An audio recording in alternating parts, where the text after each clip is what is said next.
बिंदु बहुत सरल है। आदर्श राजा वो है जिसके तन, मन और आत्मा तीनों दृढ़ हो। तीनों दृढ़ क्यों? यदि राजा तन से दुर्बल हुआ तो ना संभाल पाएगा अपनी सेना को, ना सीमाओं को। और यदि उसका निर्बल और अस्थिर हुआ मन, तो पराजित होता रहेगा वो अपनी ही चिंताओं से। और उसकी आत्मा निर्बल हुई तो कैसे सबल करेगा वो अपनी निर्बल प्रजा को। देखो वत्स, नियति तो यही कहती है कि अधिक पाना है, और अधिक पाने के लिए बहुत खतरा उठाना पड़ता है। कुछ लोग खतरा नहीं उठाते, जीवन जैसे चल रहा है बस जीते चले जाते हैं। पर जो प्रगति करना चाहते हैं, ऊपर उठना चाहते हैं, जो कुछ उनके पास है उसे दांव पर लगाने से नहीं डरते। संभावना है कि हार जाएं वे, कुछ ना कर पाए वे, पर ये जो कुछ कर दिखाने का प्रयास है, यही उन्हें औरों से अलग बनाता है। भले ही वे हार जाएं, पर यह संतोष उनसे कौन छीन सकता है कि उन्होंने कुछ अच्छा कर दिखाने का प्रयास तो किया। वैसे मैं इस चुनौती का निर्णय करता हूं, इसलिए तुम्हें इसमें बेईमानी का कोई भय नहीं होना चाहिए।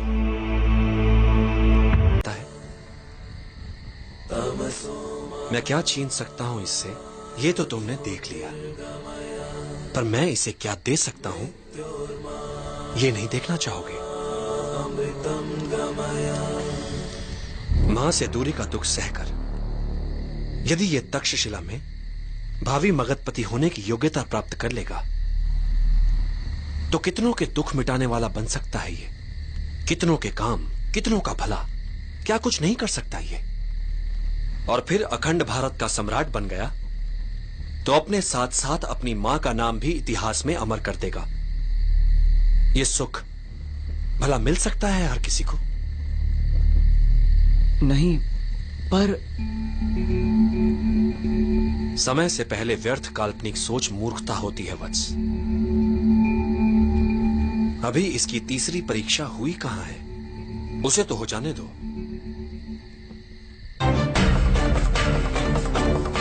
गुरुदेव, पता नहीं क्यों मेरा मन कहता है कि ये बालक अवश्य जीतेगा। जब स्वतंत्रता के लिए आत्मा को बेचने का प्रश्न सामने आएगा, तब ये क्या करता है, देखते हैं। जोश अच्छा है वत्स, किंतु स्मरण रहे, बड़े बड़े योद्धा मात खा जाते हैं जब वो जोश में होश खो बैठते हैं। युद्ध का पहला नियम है अपना युद्ध चुनना सीखो। कब, कहां और किससे। युद्ध नीति कहती है कि वार सदैव अवसर देखकर ही करो। मुक्ति तो शीघ्र ही मिलेगी चंद्रगुप्त, किंतु ध्यान रहे, एकाग्रता बनी रहे। कठिन पथ पर चलने पर कई बार धैर्य टूट जाता है, हृदय विचलित होने लगता है, और कई बार तुम स्वयं से प्रश्न पूछ बैठोगे, पर तुम्हारा ध्यान सदैव लक्ष्य पर बना रहे, फिर वो चाहे तुमसे कितना ही दूर क्यों ना हो? मुझे ध्वनि भेदन सिखा सके। एक मार्ग है। जो कुछ भी तुम सीखो, इतना मन लगाकर सीखो कि आधी धीरा तुमसे प्रभावित हो जाए, जिससे संभावना बन सकती है उनके शपथ तोड़कर तुम्हें सिखाने की।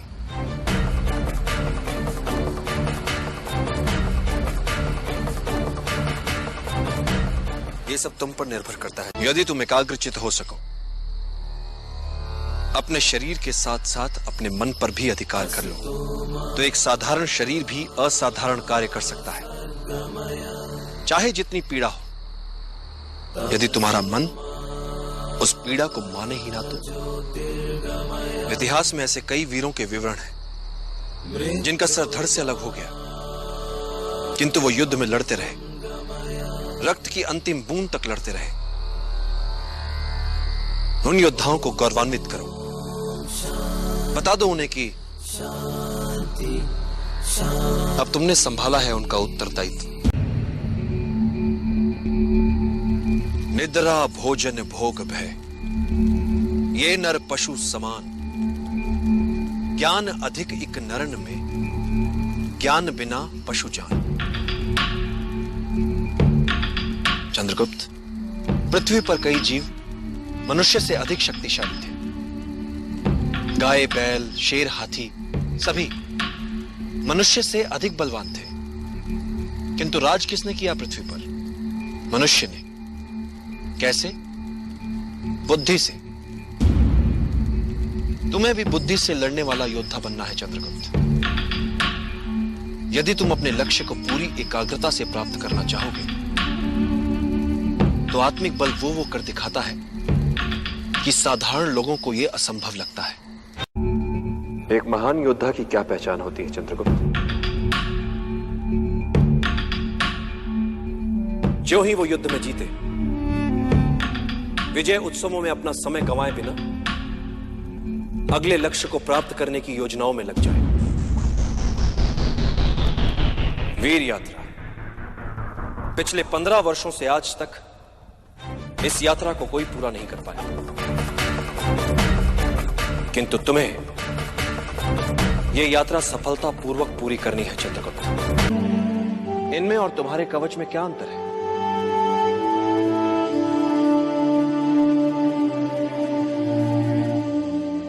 तो फिर इस कवच का और इस वीर यात्रा का कोई महत्व नहीं आचार्य। मूल्य यात्रा का है, यात्रा में मिली वस्तु का नहीं। मैं कुछ समझा नहीं आचार्य। यही समझाने के लिए मैंने तुम्हें यहां बुलाया है चंद्रगुप्त। व्यक्ति को जब आगे बढ़ना होता है, तो सबसे पहले वो अपना लक्ष्य तय करता है, और जब वो व्यक्ति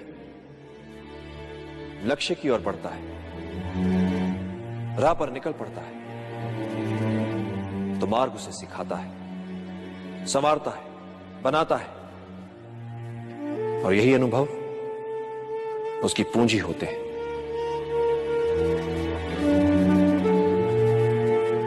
मार्ग पर चलकर लक्ष्य तक पहुंचा जाता है, और मिलने वाली वस्तु मात्र सांकेतिक उपलब्धि होती है चंद्रगुप्त। वास्तविक उपलब्धि होती है मार्ग में मिली सीख। राह में आई हर अड़चन को सुलझाते सुलझाते जो वो हो जाता है, वो यात्रा से पहले वाले व्यक्ति से बड़ा व्यक्ति होता है। इसलिए जितनी दुर्गम होगी यात्रा, उतना ही निखरेगा व्यक्ति। जैसे विजय यात्रा पर जाने से पहले तुम घबरा रहे थे, तुम्हारे भीतर झिझक थी, तुम्हें नहीं लगता था कि तुम दल का नेतृत्व कर पाओगे, तुम्हें यह भी नहीं लगता था कि तुम हर बाधा को पार कर पाओगे, किंतु तुमने ये सब किया, और जो किया उस उपलब्धि का प्रतीक है ये कवच। किंतु क्या ये कवच तुम्हें अजय बनाएगा? नहीं चंद्रगुप्त, ये कवच एक वस्तु मात्र है। महत्वपूर्ण है इस कवच के पीछे छुपा विश्वास। इस विजय यात्रा से मिला तुम्हारे व्यक्तित्व को निखार, यही बनाएगा तुम्हें अजय।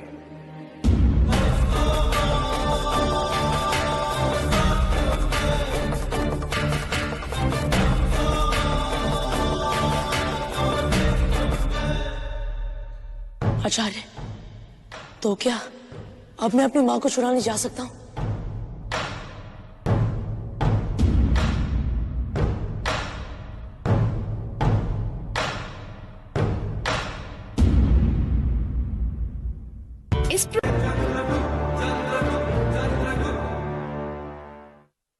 यह कवच एक वस्तु मात्र है। महत्वपूर्ण है इस कवच के पीछे छुपा विश्वास। इस विजय यात्रा से मिला तुम्हारे व्यक्तित्व को निखार। यही बनाएगा तुम्हें अजय।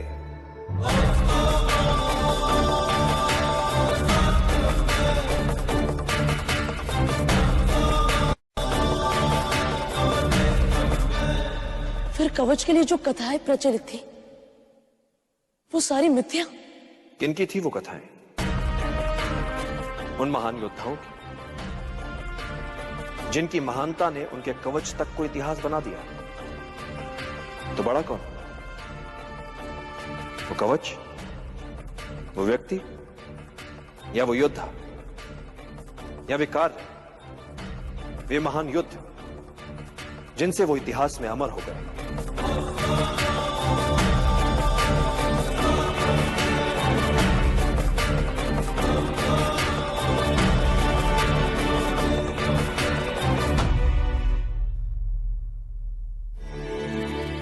वो व्यक्ति, वो योद्धा, वो लिख चुके हैं अपना इतिहास। तुम्हें अपना इतिहास अभी लिखना है। जीने की इच्छा ही हमारी शक्ति है। जब जीने की सच्ची चाह मन में हो, तब मृत्यु को कठिन ही नहीं, असंभव मानो। मात्र जीवन, जीवन और हर मूल्य पर जीवन। यदि मन में इसके अतिरिक्त कुछ ना हो, तो दुर्बल से दुर्बल व्यक्ति भी साहसी बन सकता है। तुम ये कह सकते हो कि यह लड़ाई तुम्हारी नहीं है। कौन सी लड़ाई लड़ सकते? अपनी या उनकी जिन्हें तुमसे अपेक्षा है, जो निर्बल है?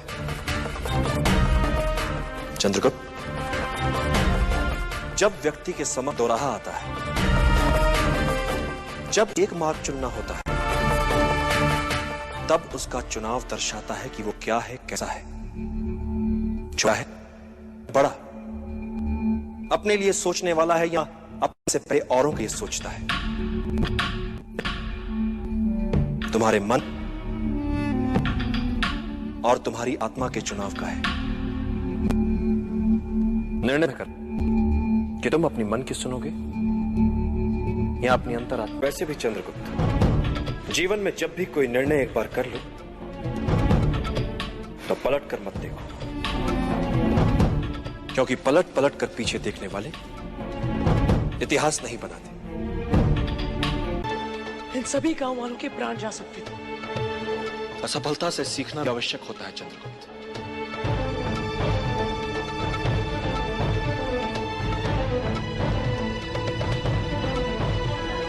किंतु हर बार त्रुटि नई होनी चाहिए। यदि तुम त्रुटि दोहरा रहे हो, तो समझ लो कि कोई चूक अवश्य हो रही है। असफलताओं जीवन में बड़ा महत्व होता है। ये तुम्हें विनम्र बनाती है, शत्रु तक का आदर सिखाती है। बस असफलताओं से सीखने की चाह होनी चाहिए। इस असफलता को भी सीखने का एक और अवसर मानो। इस असफलता से मुझे क्या सीखना चाहिए आचार्य? जब भी कोई योजना बनाओ और यदि वो सफल हो जाए, तो क्या उससे बाहर कैसे निकलोगे? इस पक्ष को सदैव याद रखो। नेतृत्व क्या होता है? शत्रु या विपरीत परिस्थितियों के प्रति मन में उनका सम्मान होना। एक अच्छा राजा वो नहीं जो आक्रमण करना जानता है। एक अच्छा राजा वो है जिसे पीछे हटना भी आता है, पुनः संगठित होने के लिए समय जुटाना भी आता है। पीछे हटने में कोई लज्जा नहीं। ये अगले दिन नए उत्साह से लड़ पाओ। यही तुमने आज किया चंद्रका। गुरुकुल का हर पाठ होता है पूर्व निर्धारित, हर प्रश्न भी, हर प्रश्न का सही उत्तर भी। पढ़ाने से पूर्व जानता है गुरु कि उसे क्या पढ़ाना है, और विद्यार्थी के पास हर समय उपलब्ध होते हैं ग्रंथ। किंतु जीवन में कुछ भी पूर्व निर्धारित नहीं होता, न प्रश्न न उत्तर, न सहायता के लिए गुरु न ग्रंथ। जीवन में हर प्रश्न के एक से अधिक संभावित उत्तर, उचित उत्तर चुनना है बिना किसी सहायता के।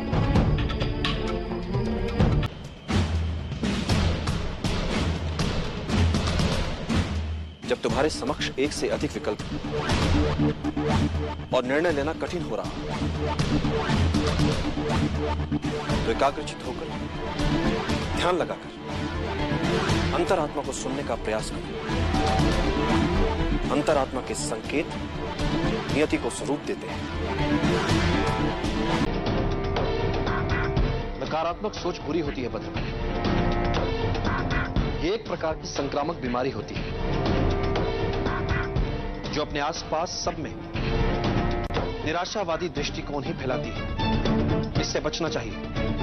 सदैव सकारात्मक ही सोचना चाहिए। मैं चाहता हूं सकारात्मक सोच सबसे।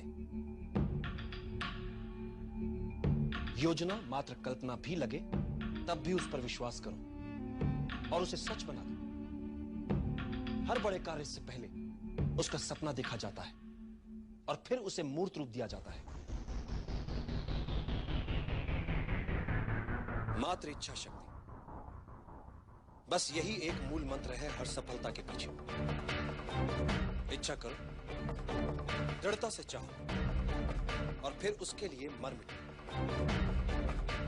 विजय सदा तुम्हारा वरण करेगी।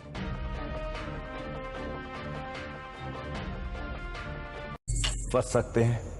अति बुद्धिमान क्या होता है?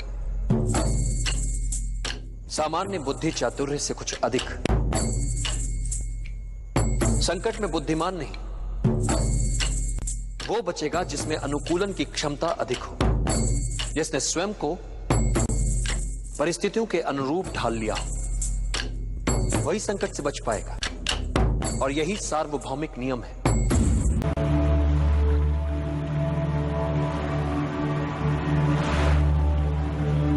यह अवसर है पुनर्जन्म का। देश के हित में क्षात्र धर्म से मर मिटने का अवसर है ये।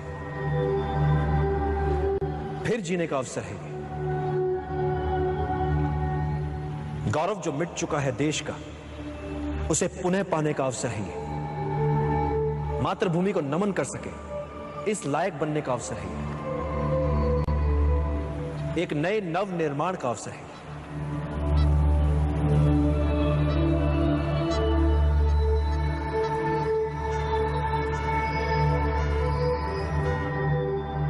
निर्णय आपको लेना है। चाहे तो आप सब अपनी पराजय के साथ जीवन भर सर झुकाकर पशुवत जी सकते हैं, या फिर अपनी मातृभूमि के लिए अपना सर्वस्व न्यौछावर करने के महाअभियान में मेरा साथ दें। मेरा सदा पराजय की अनित्यता में विश्वास रहा है। अनित्य होती है पराजय। व्यक्ति चाहे तो फिर से प्रयास कर सकता है विजय के लिए।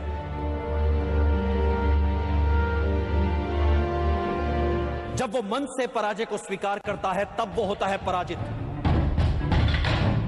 कई बार मन से पराजय को स्वीकार करने वालों को, हार से हताश होने वालों को इस बात का पता ही नहीं होता कि जब उन्होंने साहस छोड़ा तब वो विजय के कितने निकट थे। हर पराजय विजय यात्रा के मार्ग में आने वाली एक अनुभव मात्र होती है। ऐसा अनुभव जो हमें कुछ और सिखाता है, हमारी कमियां हमें बताता है, हमें विजय के और निकट ले जाता है। इसलिए यवनों से मिली पराजय को भुला दीजिए। आइए मिलकर एक बार फिर हम सब एक और प्रयास करते हैं।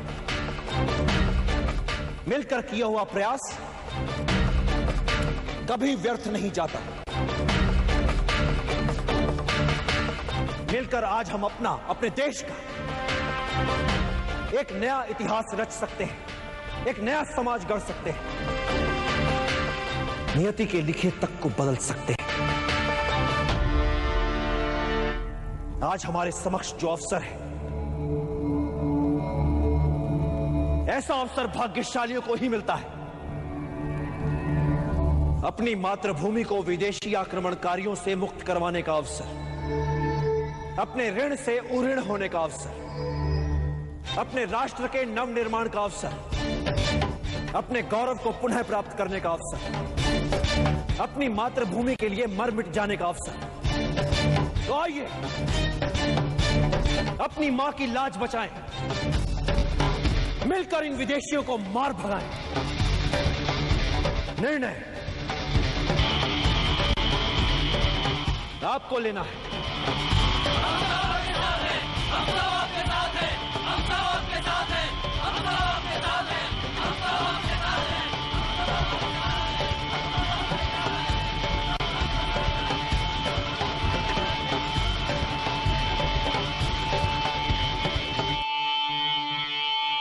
योजना में मात्र लक्ष्य निर्धारण महत्वपूर्ण नहीं होता। महत्वपूर्ण होता है वो प्रयास जिससे लक्ष्य प्राप्त किया जाता है। चिंतित ना हो, 99% यही संभावना है कि महाराज पुरु और कैलिस्थनीज दोनों असफल ही होंगे।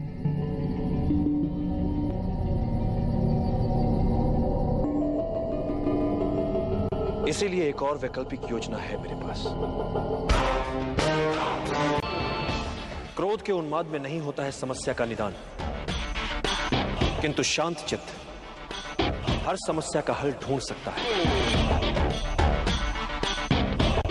एक बात सदैव स्मरण रखना चंद्रगुप्त, कोई भी नियति जनित समस्या मानवीय क्षमताओं से बड़ी नहीं है। समस्या मात्र इतनी सी है कि अधिकतर लोग कठिनाइयों को केवल देखते रह जाते हैं, किंतु कुछ लोग कठिनाइयों के बीच रहकर भी अपने लक्ष्य को प्राप्त करने की क्षमता रखते हैं।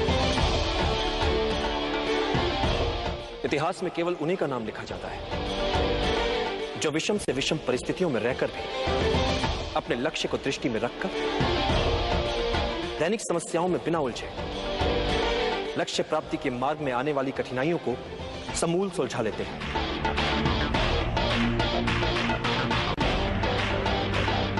इतिहास साक्षी है चंद्रकांत, महान वही बन पाया है जिसने अपनी कठिनाइयों को आगे बढ़ने का अवसर बना लिया, जिसने अपनी कमियों को निर्बलता नहीं अपनी शक्ति बना लिया। असंभव दिखने वाला निर्णय होता क्या है? एक ऐसा कठिन निर्णय जो लिया जा सकता है। इसलिए चाहे जितना असंभव लगे, निर्णय लो, क्योंकि समस्या को अनिर्णय से खींचोगे तो समस्या तुम्हें खा जाएगी। निर्णय लेने में साहस करो, फिर देखो इतिहास तुम्हारा नाम कैसे अमर बना देता है। एक सरल नियम है चंद्रगुप्त, समस्या तुम्हें समाप्त करे उससे पहले समस्या को समाप्त कर दो। जड़ से मिटा दो, ताकि वो अपना सर ही ना उठा, ताकि वो अपना सर ही ना उठा, ताकि वो अपना सर ही ना उठा। सबसे बड़ा शस्त्र मनुष्य की बुद्धि और उसका विवेक होता है। एक बुद्धिमान योद्धा अपने बुद्धि, चातुर्य और विवेक से किसी भी युद्ध में विजयी हो सकता है, फिर परिस्थितियां चाहे कितनी ही विषम क्यों ना हो।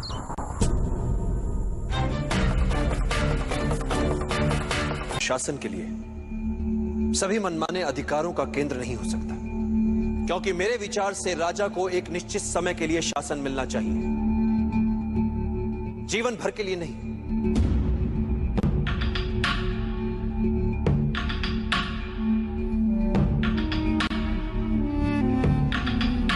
इसलिए एक राजा को अपने लिए, अपने परिवार, अपने वंश की महिमा के लिए या अपने साम्राज्य की मान सम्मान प्रतिष्ठा के लिए समय नहीं गंवाना चाहिए, क्योंकि यदि राजा प्रजा की भलाई के लिए कार्य नहीं कर रहा है, प्रजा के जीवन स्तर के विकास के लिए कार्य नहीं कर रहा है, तो प्रजा के लिए क्या उपयोगिता है उसकी?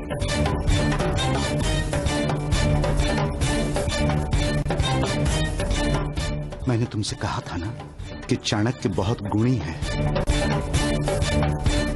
एक राजा का शासन तभी तक तर्कसंगत है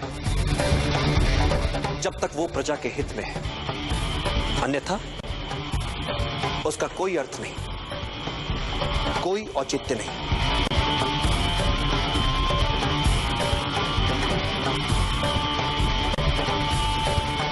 तो फिर आपके विचार से एक राजा की सही भूमिका क्या होनी चाहिए?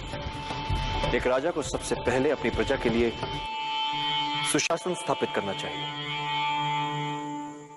एक मूल मंत्र है, बहुजन हिताय, बहुजन सुखाय।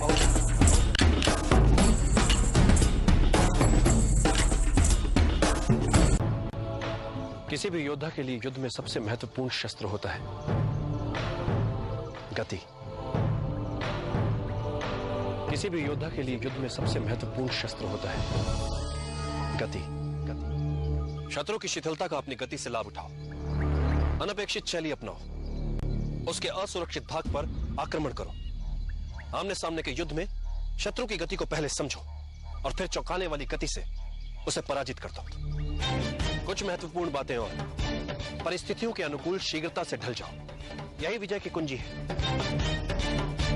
और युद्ध में मृत्यु के लिए सदा तैयार रहो। जिस घड़ी तुम्हें लगे कि अब कोई मार्ग नहीं बचा, उस समय उनका स्मरण करो जिनके लिए तुम जी रहे हो। नहीं पाता, मैं जब भी कोई योजना बनाता हूं तो उसकी सफलता को लेकर संशय मेरे मन में भी रहते हैं। मैं योजना की परिकल्पना को अनुभव और अंतर्दृष्टि के साथ सोचे समझे संभावित संकटों का ध्यान रखते हुए कार्य में लाने का प्रयास करता हूं,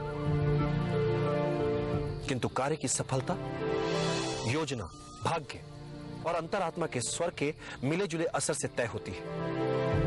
कार्य की सफलता में इन तीनों की बराबर की भूमिका होती है।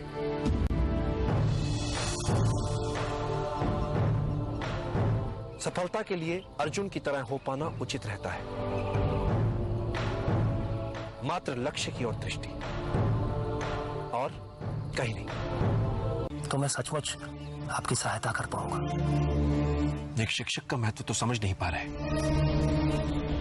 तो इस अभियान में क्या सहायता करोगे मेरी? माना कि एक साहसी योद्धा एक युद्ध जीतकर दिखा सकता है, किंतु एक शिक्षक किसी साधारण जन को उस युद्ध को जीतने के योग्य बना सकता है। किसी भी युद्ध को जीतने के लिए चुनौती उस युद्ध के लिए अच्छे योद्धाओं को ढूंढने में नहीं, चुनौती है साधारण जन को युद्ध का कारण बताकर उन्हें असाधारण बनाने में, जो एक शिक्षक ही कर सकता है। तुमसे बिना कोई मूल्य लिए एक सीख देता हूं, जिसकी मुझे लगता है आवश्यकता भी है तुम्हें। अपने विचारों को वश में रखो, क्योंकि यही तुम्हारी वाणी बनेंगे। अपनी वाणी को वश में रखो, क्योंकि यही तुम्हारा कर्म बनेगी। अपने कर्मों को वश में रखो, क्योंकि यही तुम्हारी आदत बनेंगे। अपनी आदतों को वश में रखो, क्योंकि यही तुम्हारा चरित्र बनेगी। और अपने चरित्र को वश में रखो, क्योंकि इसी से तुम्हारा भाग्य बनेगा। और सुखदा, उन्हें कैसे जगाया जाए आचार्य? एक निराशावादी को हर अवसर में एक कठिनाई दिख जाती, और एक आशावादी को हर कठिनाई में एक अवसर दिख जाता। भाग्य के सभी अवसर हमारी आत्मा में सुषुप्त अवस्था में होते हैं। तुम्हें बस उचित समय की प्रतीक्षा करनी है। मैं किसी युद्ध में उलझना नहीं चाहता, किंतु मगध जैसे साम्राज्य में यदि हम उनसे बिना लड़े अपने आप को बचा नहीं पाए, ऐसे में मगध से सीधे युद्ध के अतिरिक्त हमारे समक्ष और कोई विकल्प नहीं बचता। इस युद्ध का सबसे बड़ा संकट, सबसे बड़ी समस्या है हमारे अंदर बैठा भय, अज्ञात से भय जो अतार्किक है, क्योंकि अज्ञात जैसी बात होती ही नहीं है। बातें मात्र कुछ समय के लिए हमसे छिपी हुई हो सकती हैं, कुछ समय के लिए हो सकता है कि हम उन्हें समझ न पाए, तो इससे भय क्यों पाले मन? ये तो संकेत है इस बात कि चलो शत्रु के सामर्थ्य के बारे में और जानो, और जानो, और जानो। अपने हर संशय, हर दुविधा को एक और रखो चलिए। कभी किसी और के लिए जीने का प्रयास मत करो, किसी और की दृष्टि में अच्छा बनने की चेष्टा मत करो। हम अकेले आए हैं, अकेले ही जाएंगे। जैसे कर्म करेंगे वैसे ही फल पाएंगे। जो बीत गया उसे भूल जाओ, जो कर रहे हो उस पर विश्वास रखो, जो होगा उसकी चिंता छोड़ दो।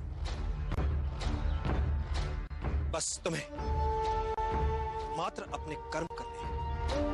पुरस्कृत करने का कार्य नियति का है, करेगी। अच्छे कर्म अच्छे ही फल लाते हैं।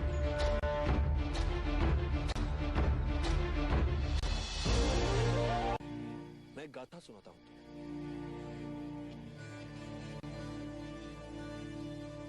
एक बार मार्ग में एक विषैला बिच्छू देखा, जो नदी के पानी में डूब रहा था। ब्राह्मण उसे बचाने के लिए पानी से बाहर निकाल लेता है। बिच्छू उसे डंक मार देता है। ब्राह्मण को पीड़ा से तड़प उस बिच्छू को छोड़ना पड़ता है, जो पानी में फिर से जाता है। उसे मरता देख ब्राह्मण उसे पानी से बाहर निकाल लेता है। बिच्छू फिर से उसे डंक मार देता है। ब्राह्मण के निकट खड़े शिष्य ने विस्मित होकर उससे पूछा, गुरुवर, आप इतने ज्ञानी हैं, ये जानते हुए कि बिच्छू की प्रवृत्ति डंक मारने की है, आप उससे खेल रहे हैं। ब्राह्मण कहा, मैं उसे मरने से बचा रहा हूं। शिष्य ने फिर कहा, किंतु वो एक बिच्छू है, वो आपको फिर भी डंक ही मारेगा। तब ब्राह्मण ने कहा, यदि वो एक बिच्छू होकर अपनी डंक मारने की प्रवृत्ति नहीं छोड़ सकता, तो मैं एक मानव उसे बचाने की प्रवृत्ति कैसे छोड़ सकता हूं? आचार्य, आचार्य, आप सदैव यूं खुले में साथ साथ पैदल घूमने को इतना महत्व क्यों देते हैं? पृथ्वी, आकाश, वन, मैदान, झील, नदियां, पहाड़ और सागर, ये सब हमारे श्रेष्ठ शिक्षक होते हैं। हमें इनसे पुस्तकों से भी अधिक सीखने को मिलता है। बस हमें सचेत होकर इनके बीच घूमने की आवश्यकता होती है। दूसरे सब जब युद्ध में आकंठ डूबे हो, तब तुम्हारा अपने वातावरण को लेकर ज्ञान तुम्हें ऐसे अस्त्र शस्त्र प्रस्तुत कर सकता है जिसकी तुम कल्पना भी नहीं कर सकते। और जब तुम बचने के लिए छटपटाते हो, तब तुम्हारा ये प्रकृति का ज्ञान तुम्हारा रक्षक बन जाता है। मैं कुछ समझा नहीं आचार्य।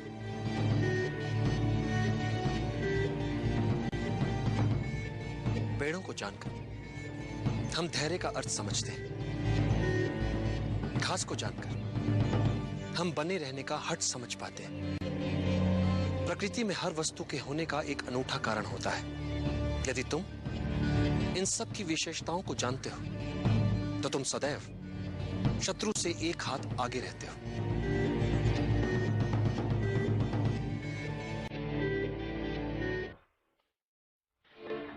पसीने की एक बूंद बहुत सा व्यर्थ का रक्तपात बचा सकती है। कोई भी बड़ा कार्य करने के लिए मात्र उचित योजना ही आवश्यक नहीं है, उस योजना में संपूर्ण आस्था की भी आवश्यकता होती है।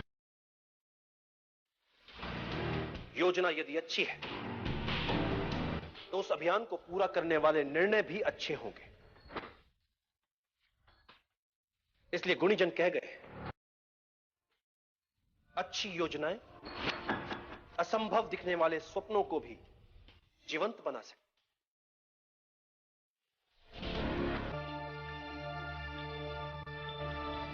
विजय के लिए जीतने की मात्र इच्छा पर्याप्त नहीं होती। विजय के लिए की गई तैयारियां अधिक महत्वपूर्ण होती है। विजय यूं ही कैसे मिल जाएगी? विजयी तो हर कोई होना चाहता है।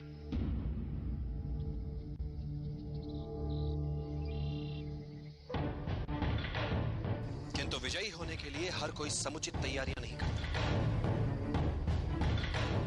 जीतने के लिए की गई तैयारियां जीतने की इच्छा शक्ति को और दृढ़ करती हैं। एक बार युद्ध आरंभ हो गया तो जीतने के लिए तैयारियों का समय बीत जाता है। चलते युद्ध में आप युद्ध करेंगे या उसे जीतने के लिए आवश्यक तैयारी? युद्ध के लिए की गई तैयारियों का अंतिम चरण मात्र होता है, जिसका निर्णय उसके लिए की गई तैयारियों द्वारा ही निर्धारित होता है। इसलिए विजय के लिए आवश्यक है विजय के लिए की गई तैयारियां। एक बार जीतने के लिए ढंग से तैयारियां कर ली तो फिर विजय निर्विवाद हो जाती है। युद्धों के निर्णय सैनिकों की संख्या से नहीं निकलते,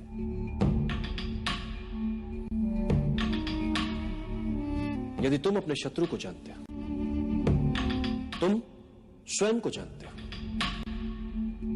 तो तुम्हें 100 युद्धों के परिणामों से भयभीत होने की आवश्यकता नहीं है। किंतु यदि तुम ना तो स्वयं को जानते हो ना ही अपने शत्रु को, तो तुम्हें विजय के साथ पराजय के लिए सदैव तत्पर रहना चाहिए। और यदि तुम स्वयं को भी नहीं जानते, शत्रु को भी नहीं जानते, तो तुम्हें हर युद्ध में पराजय का मुख देखना पड़ेगा। तुम्हें समझदारी ज्ञान में नहीं, कल्पनाशीलता में होती है। और आज के युद्ध का भविष्य मैं अपने शिष्य की कल्पना पर छोड़ता हूं। डूबते हुए बेड़े से जीवित कैसे बचकर निकला जाए, किसी चूहे को सिखाना नहीं पड़ता। विजय श्री उन्हीं का वर्णन करती है जो कोई भी मूल्य चुकाने के लिए सदैव तत्पर हो। इसीलिए एक अच्छे योद्धा का आकलन बहुत सरल होता है। उसे किसी भी विपरीत परिस्थिति में छोड़ दो, वो वहां से विजेता बनकर ही लौटेगा। जो मेरा शिष्य करेगा आज। अखंड भारत का निर्माण करना है, कई योजनाएं बनानी है। जल गया ना हाथ? कैसा मूर्ख है तू, इतनी सी साधारण बात भी नहीं समझता। तरकारी का पात्र गरम है तो किनारे किनारे से खा। अब तो बीच में हाथ डाल देगा तो हाथ तो जलेगा ना मूर्ख।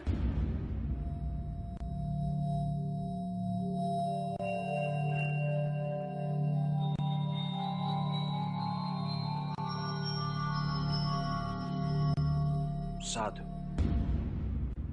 ऐसी व्यवहारिक शिक्षा पुस्तकों से नहीं, एक मां से ही मिल सकती है।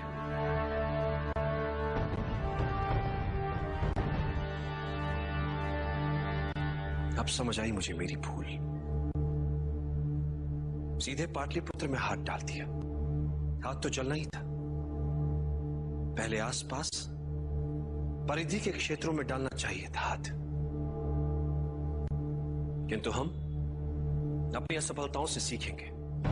पहले पाटलिपुत्र के बाहर छोटे छोटे राज्यों को बनाएंगे अपना लक्ष्य, फिर एक चक्रव्यूह बना घेरेंगे उसे, फिर अंत में करेंगे पाटलिपुत्र पर आक्रमण। पहले परिधि, फिर केंद्र।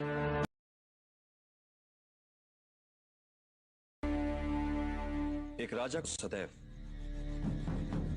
बुद्धि से शासक और मन से साधारण प्रजा का हितैषी बने रहना चाहिए। राजा वो व्यक्ति होता है जिसे बहुजन के हित में सामाजिक संतुलन बनाए रखने के लिए चुना जाता है। प्रजा ही अपने लिए एक राजा को चुनती है, इसलिए एक सच्चा राजा वो होता है जो अपनी प्रजा के हितों के उत्तरदायित्व का वहन करता है। उसके लिए प्रजा की सेवा और सम्मान उसके जीवन से अधिक प्रिय होते हैं। उसके लिए कठिन और अपेक्षित कार्य अपनी साधारण प्रजा में से किसी सर्वश्रेष्ठ को चुनना नहीं, अपितु उन साधारण व्यक्तियों में से किसी एक को सर्वश्रेष्ठ बनाना होता है।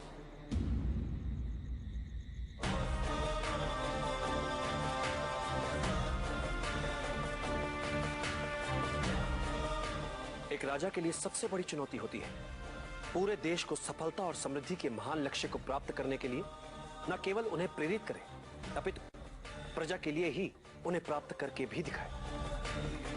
एक राजा को उसकी सेना अमर नहीं बनाती और ना ही उसका धन वैभव।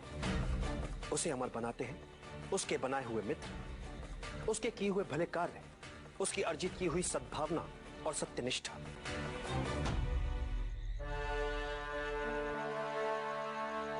एक योग्य राजा कभी अपने शत्रुओं से नहीं डरता, अपितु शत्रु स्वयं एक राजा से डरते हैं। और एक कुशल राजा वो है जो इसी डर का अपने लाभ के लिए प्रयोग करने में सक्षम होता है। और बुद्धिमान राजा वो है जो राजा का कर्तव्य निभाते हुए भी ये कभी नहीं भूलता कि वो एक साधारण व्यक्ति ही है, जैसा कि प्रजा में एक साधारण व्यक्ति होता है।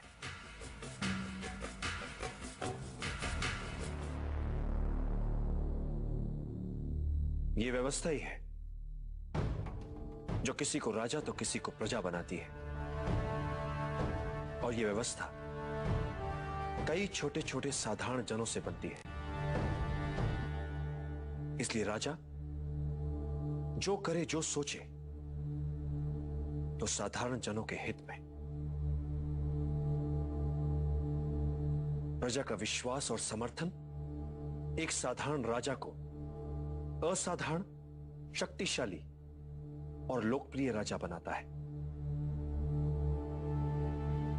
और जब भी राज सिंहासन पर बैठो, एक बात सदैव याद रखो, जब तक बहुजन हिताय, बहुजन सुखाय वाली नीति पर नहीं चलोगे, सिंहासन पर बने नहीं रह पाओगे।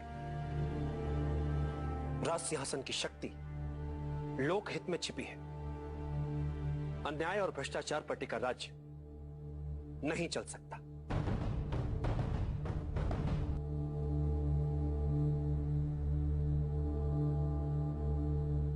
वचन देता हूं आचार्य, मैं सदैव आपकी अपेक्षाओं पर खरा उतरने का प्रयास करता रहूंगा।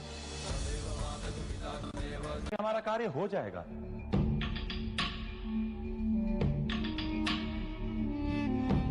हर महान जीत के मूल में होता है लगातार सचेत रहना,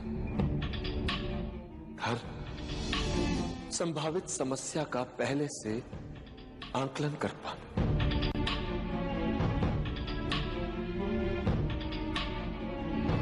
उन्हें समय रहते समझकर नए नए हल ढूंढना। सब कुछ छोटी छोटी बातों को ध्यान से पूरा करने पर निर्भर करता है।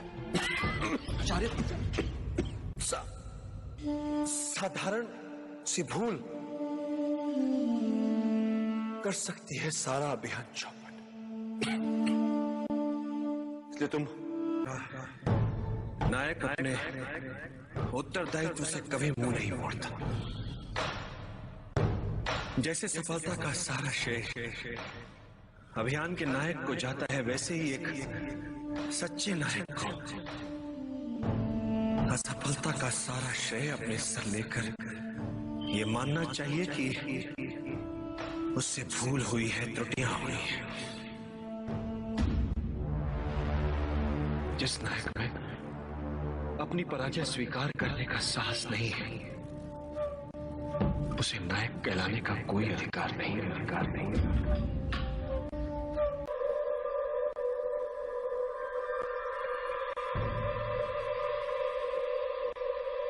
सफलता घेरे तुझे,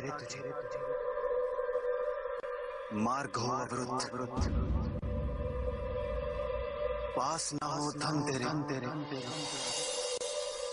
और काम हो अपार, भाग मत कर प्रयास।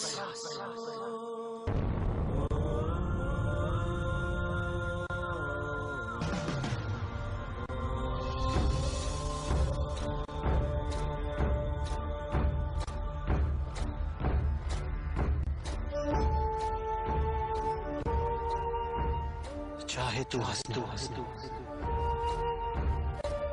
किंतु आंखें हो नम, भाग मत कर प्रयास। रात ही दिन निकलेगा, फिर सूरज दूर क्षितिज पार, भाग मत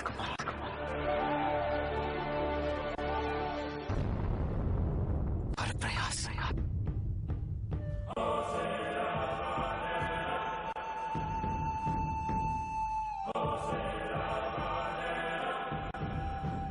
पीड़ा ही सुख है।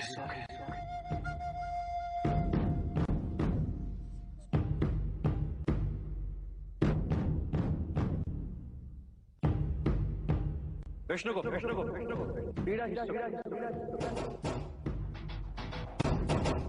पीड़ा ही सुख है। सुखी है पीड़ा, सुखी है पीड़ा।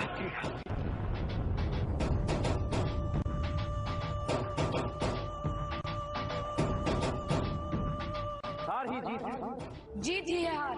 भाग मत कर प्रयास, भाग मत कर प्रयास, भाग मत कर प्रयास, भाग मत कर प्रयास, भाग मत।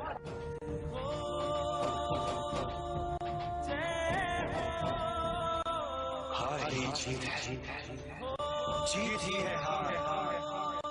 भाग मत कर प्रयास, कर प्रयास,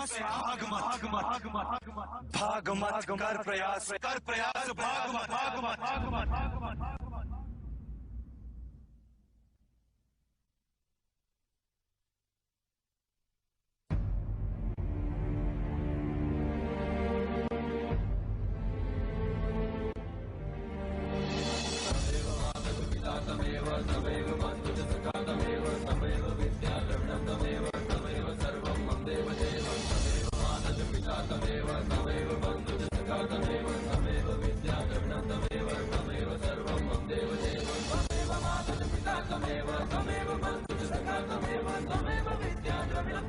तमेव सर्वं मम देव देव, तमेव माता पिता तमेव